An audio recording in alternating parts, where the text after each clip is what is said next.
Salut toi, j'espère que tu vas bien, je suis très contente, très contente de te retrouver dans une nouvelle vidéo. Je sais, j'ai déserté la planète youtubesque depuis très longtemps, mais je suis là, c'est ce qui compte, non? Voilà, c'est ce qui compte. Aujourd'hui, on se retrouve pour une vidéo en plus que j'adore faire. J'adore la tourner, je l'ai préparée depuis hyper longtemps sur mon téléphone. J'attends le moment génial, opportun pour filmer cette vidéo. Et c'est aujourd'hui, car oui, aujourd'hui, on va faire un récap culturel des dernières choses que j'ai regardées, vues ou lues. J'espère que ça va te plaire. Et c'est parti, on y va tout de suite. On va commencer avec les livres que j'ai lus parce que je sais que je passe 70 ans tout le temps à parler de mes livres. Donc on va y aller rapidement, rapidos, prestos. Une saga que j'ai commencé avant 2021 et que j'ai terminée là il y a 4-5 jours. C'est la saga The Sang, les 4 tomes. Et c'est ma copine Jade qui m'a prêté les 4 tomes. J'ai adoré cette saga, vraiment c'est trop bien. C'est une dystopie dans laquelle après une 3e ou 4e guerre mondiale, j'arrive pas à dire ce mot, les habitants de la Terre en fait ils ont dû partir parce que la Terre était plus vivable, sinon tu crevais en fait. Donc ils se sont tous cassés et ils vivent tous. Ils habitent dans des navettes spatiales et tout trop stylé, ils vivent leur meilleure vie. Mais en fait il y a énormément d'adolescents en dessous de 18 ans qui vivent en prison parce qu'ils ont commis des infractions. 100 adolescents en dessous de 18 ans vont être envoyés sur la Terre pour voir si elle est encore vivable. En gros, voilà un peu le speech du livre. J'ai trouvé ça hyper sympa, genre vraiment j'ai adoré. J'ai trouvé ça génial, le 4e tome était un peu de trop. Après voilà, ce n'est que mon humble avis, mais j'ai vraiment une super bonne dystopie, une super bonne saga et c'est très recherché et les personnages sont hyper attractifs, hyper intéressants. Des persos attractifs, c'est possible ça? Bon bref, hyper intéressants, hyper bien développés, j'ai vraiment kiffé.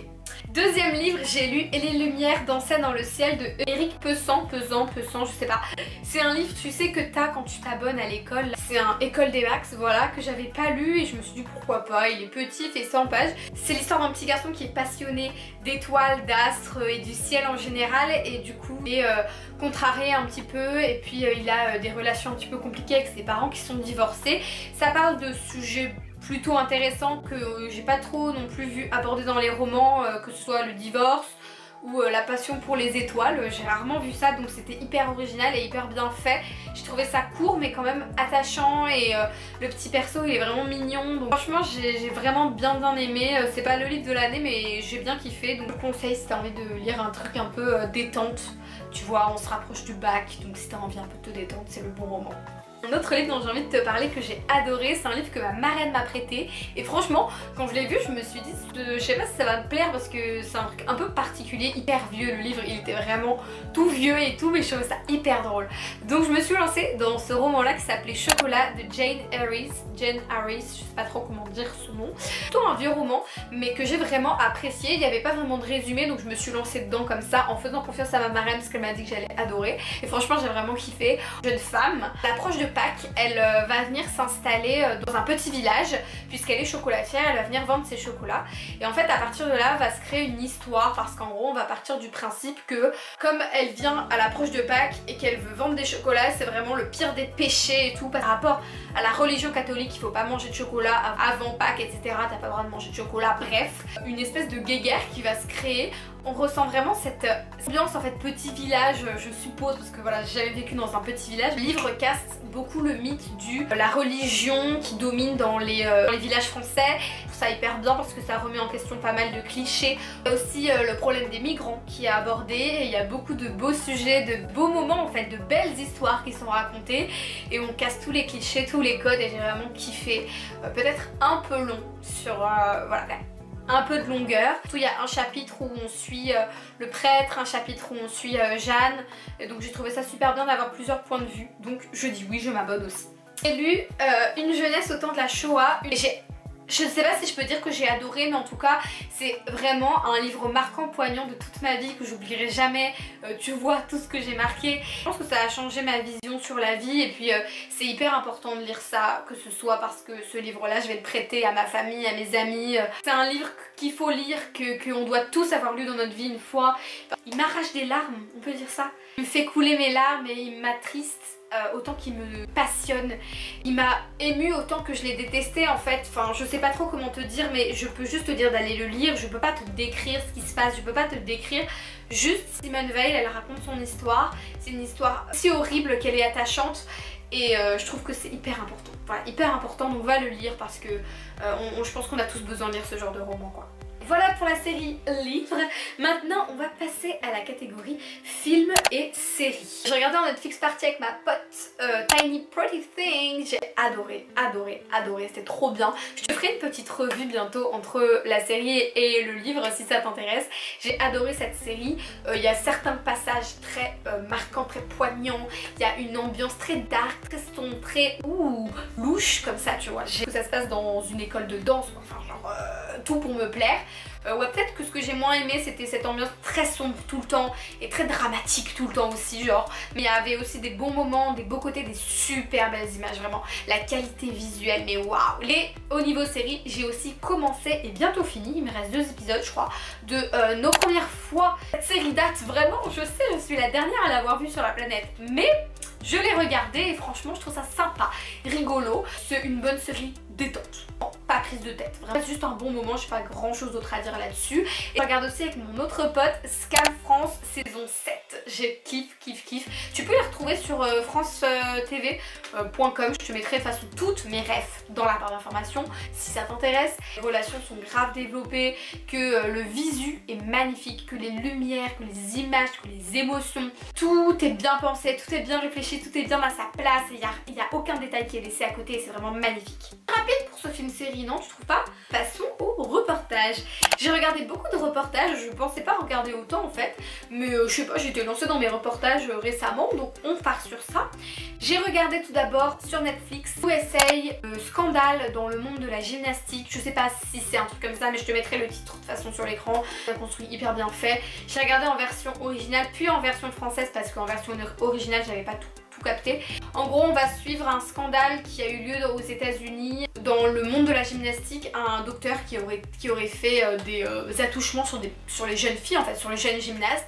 On suit cette investigation en fait tout au long du début jusqu'à maintenant. C'était vraiment hyper intéressant et hyper complet, hyper bien fait, hyper sérieux. Tout est bien mis en place, tout est bien organisé. Ça montre un beau message et surtout ça parle d'un sujet hyper sérieux, un sujet dont il ne faut pas minimiser l'acte et la cause et les conséquences surtout de cette chose là, donc c'est hyper important. C'est utile de regarder ce genre de reportage et au-delà d'être divertissant, c'est hyper instructif, donc on dit oui. Deuxième reportage aussi que j'ai regardé sur Netflix, c'est Derrière nos écrans de fumée, que j'ai adoré. J'ai trouvé ça hyper sérieux, vraiment maintenant je ne passe plus de temps sur les réseaux parce que j'ai peur des réseaux sociaux, j'ai pris peur des réseaux sociaux. On comprend beaucoup de choses en regardant ce reportage, c'est hyper bien documenté, hyper sérieux. Au niveau de la réalisation, c'est vraiment magnifique parce qu'il y a des côtés scientifiques et des côtés vraiment plus cinématographiques pour mettre en scène ce qu'ils sont en train d'expliquer parce que c'est hyper technique et je pense qu'il faut le regarder plusieurs fois pour vraiment capter toutes les subtilités et tout ce dont il parle. Si t'es passionné des réseaux sociaux, vas-y, va regarder ça parce que je pense que ça changera ton avis de 1000 fois. J'ai aussi regardé un reportage et je suis trop deg parce qu'il est plus disponible sur YouTube je crois. Kenya danse au cœur d'un bidonville. J'ai été hyper étonnée de regarder ce reportage. J'ai vraiment adoré ce reportage. Il est plus dispo, je suis dégoûtée, je ne comprends pas pourquoi. 2 jeunes petites filles qui sont suivies au cours d'un reportage. C'est logique. On suit l'art en fait dans les bidonvilles, l'art qui essaye de redonner un peu de semblant de vie normale. Qu'est-ce que la vie normale, mais voilà. À ces jeunes enfants qui grandissent dans des bidonvilles, notamment au Kenya. On suit des artistes qui essayent de faire grandir justement cette passion artistique des petits enfants au Kenya, tout ce qui est mis en place afin de pouvoir leur permettre de grandir dans cette culture un petit peu qui fait rêver parce que l'art nous permet un peu d'oublier nos malheurs quotidiens. Ce reportage était incroyable, j'ai adoré. Je vais essayer quand même de te mettre le lien si peut-être tu peux tomber dessus, je sais pas. Les filles sont attachantes et malgré ça on ressort encore avec beaucoup de courage et des enfants qui se battent pour leur passion, qui se battent, qui vivent tous les jours dans leur sécurité et dans le danger et qui continuent malgré tout à essayer d'avoir un semblant de vie. Et finalement j'ai aussi regardé sur la chaîne Arte les dessous de la mode, j'ai été choquée. Bon, je m'attendais pas à un truc de ouf tu vois, genre je me doutais bien que les dessous de la mode et surtout de la fast fashion c'était pas incroyable, mais je m'attendais quand même pas à ça. Ça donne forcément plus envie d'acheter Zara ou H&M et tout ça et en même temps c'est des géants avec qui aujourd'hui si on veut se faire une place, si on veut être accepté. Et je veux dire la fast fashion fait aujourd'hui tellement partie de notre quotidien qu'on pourrait vraiment presque plus s'en passer. Lors de ce reportage en ayant appris énormément de choses et en même temps oui je veux plus consommer de la fast fashion mais en fait comment faire parce que si tu veux plus consommer de la fast fashion il va falloir que tu trouves d'autres alternatives et aujourd'hui les alternatives elles sont pas trop mises en avant et c'est vraiment dommage. Je ressors cultivée de ce reportage et pourtant un peu déçue. Je pense que si tu vas le voir, tu vas comprendre. Et je termine cette vidéo, je pense que j'ai déjà trop parlé parce que j'ai hyper mal à la gorge, bref. Je termine cette vidéo avec mes podcasts préférés. Ces derniers temps, je regarde 3 podcasts, ils tournent en boucle malgré les InPower, mais je t'ai déjà parlé de InPower donc je vais plutôt reparler. Le premier c'est Salut ça va, c'est un podcast qui a été créé par Je ne suis pas jolie et sa copine qui est psychologue, super intéressant, vraiment super, il parle de super sujets. À chaque fois les épisodes durent 20 minutes et elle te donne des conseils et des idées et tout ça et je trouve ça hyper bien, on décrypte tes émotions. Et le deuxième podcast que j'adore en ce moment c'est un podcast de Louane Mancho, c'est À quoi tu penses. C'est un podcast avec Louane et un autre mec dont je n'ai pas la ref, je n'ai pas le nom, je suis désolée. Un pote pose la question à l'autre de à quoi tu penses et on développe sur ce à quoi pense la personne et je trouve ça génial. On parle de sujets aussi subtils une semaine qu'aussi sérieux une autre semaine. J'adore vraiment ce podcast parce que en soi il parle de sujets hyper sérieux sans prise de tête et t'as vraiment l'impression d'être comme entre potes.